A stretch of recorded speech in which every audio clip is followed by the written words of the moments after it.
گدھے آم نہیں کھاتے۔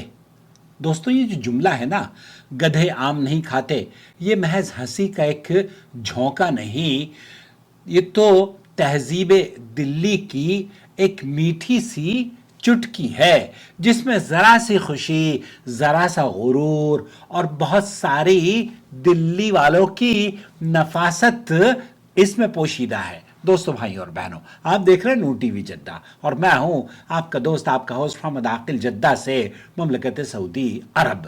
ذرا تصور کیجئے پرانی دلی کی گلیاں جہاں گرمی کی دوپہر اپنے عروج پر ہو اور چاندنی چوک کے آم کے بازار میں خوشبوؤں کا ہجوم لگا ہوا ہو، کہیں لنگڑا اپنی سنجیدگی کا مظاہرہ کر رہا ہو، کہیں دسہری اپنی نزاکت پر نازاں ہو، اور کہیں چونسا اپنے نام کی طرح اپنی مٹھاس سے لوگوں کے دلوں کو فتح کر رہا ہو۔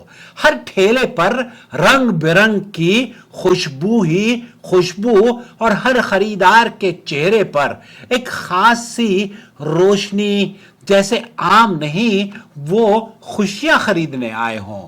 ایسے میں اگر کوئی یہ کہہ دے کہ جناب گدھے آم نہیں کھاتے تو سننے والا مسکرا اٹھتا ہے۔ کیوں؟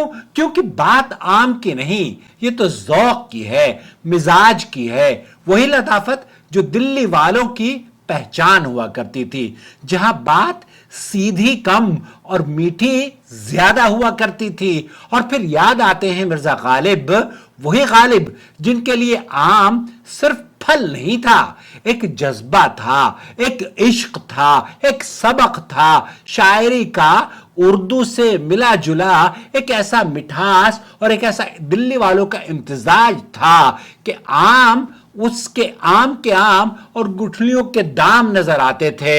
تو انہوں نے جب ایک آدمی کو یہ کہا کہ گدھا بھی آم نہیں کھاتا، تو اس کا یہ مطلب نہیں تھا کہ وہ طنز کر رہے ہیں، بلکہ اس کی وہ خوبیاں بیان کر رہے ہیں۔